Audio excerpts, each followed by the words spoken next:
ಒಂದು ಟೀ ಕೊಡಿ. ಹಾ ಕೊಡ್ತೇಣ.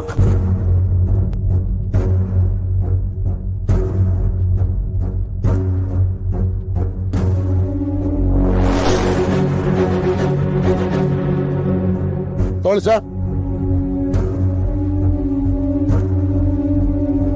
ಈ ಊರ್ಗ್ ಹೊಸೂರು ಅನ್ಸುತ್ತೆ, ನೋಡಿಲ್ಲ ನಿಮ್ನ ಎಲ್ಲೆಲ್ಲೂ. ಹೌದೌದು, ಅದು ಒಂದ್ ಕಡೆ ಎಲ್ಲೋ ಹಿಂಗೆ ಹೋಗ್ತಾ ಇದೆ. ಊರು ವಾತಾವರಣ ಎಲ್ಲ ಚೆನ್ನಾಗಿತ್ತಲ್ಲ, ನಿಮ್ ಟೀ ಅಂಗಡಿ ನೋಡಿದೆ, ಅದಕ್ಕೆ ಟೀ ಕುಡಿಬೇಕನ್ಸ್ತು ಬಂದ್ಬಿಟ್ಟೆ. ಜಾಗಕ್ಕೆ ಬಂದಿದ್ದೀರಾ ಸರ್?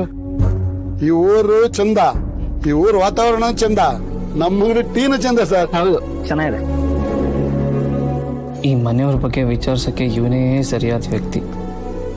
ಇವನ ಹತ್ರ ಹೇಗಾದ್ರೂ ಮಾಡಿ ಬಾಯಿ ಬಿಡಿಸ್ಬೇಕಲ್ಲ. ಏನ್ ಯೋಚನೆ ಮಾಡ್ತಾ ಇರ ಸರ್? ಏನಿಲ್ಲ, ಈ ಇಷ್ಟು ದೊಡ್ಡ ಮನೆಯಲ್ಲಿ ಇರೋ ಎಂಥ ಅದೃಷ್ಟವಂತರಪ್ಪ ಅಂತ ಯೋಚನೆ ಮಾಡ್ತಾ ಇದೆ ಅಷ್ಟೇ. ದೊಡ್ಡ ಮನೆ ಅಂದ್ಮೇಲೆ ದೊಡ್ಡ ಮನ್ಸೇ ಇರ್ತಾರಲ್ಲ ಸರ್. ಆ ಮನೇಲಿರೋದು ನಮ್ ದೊಡ್ಡ ಯಜಮಾನ್ರು. ಅವರು ನಮಗ್ ಮಾತ್ರ ಅಲ್ಲ ಸರ್, ಈ ಊರ್ಗೆ ದೊಡ್ಡವರು. ಒಂದೂರ್ಗ ಎಸ್ಟೇಟ್ ಮಾಲೀಕರು ಇವರೇ ಸರ್. ನಮ್ಮೂರಲ್ಲಿ ಇವ್ರ ಮಾತೇ ನಡೆಯೋದು. ಅವ್ರ ಅಪ್ಪನೆ ಕೊಟ್ರೆ ಅದನ್ನೇ ನಮ್ ಜನ ವೇದವಾಕ್ಯ ಅಂತ ಪಾಲಿಸ್ತಾರೆ. ಓ, ಅಷ್ಟೊಂದು ಗೌರವ ಕೊಡ್ತಾರೆ ಜನ ಅವ್ರಿಗೆ? ಗೌರವ ಮಾತ್ರ ಅಲ್ಲ ಸರ್, ಭಯನೂ ಇದೆ. ಈ ಮನೆ ಮುಂದೆ ಜನ ತಲೆ ಎತ್ತಿ ಓಡಾಡಕ್ಕೂ ಎದುರ್ಕೊಳ್ತಾರೆ. ಈ ಮನೆ ಒಂಥರ ಚಕ್ರವ್ಯೂಹ ಇದ್ದಂಗೆ. ಇದೇನಿದು, ಈ ಮನೇನ ಚಕ್ರವ್ಯೂಹ ಅಂತ ಏನಲ್ಲ? ಇಂಥ ಚಕ್ರವ್ಯೂಹದೊಳಗೆ ಆ ಮಗುನ್ ಕರ್ಕೊಂಡು ಹೋಗಿ ನಾನು ಹೇಗಪ್ಪ ಆಚೆ ಬರ್ಲಿ? ಏನ್ ಮಾಡ್ಲಿ?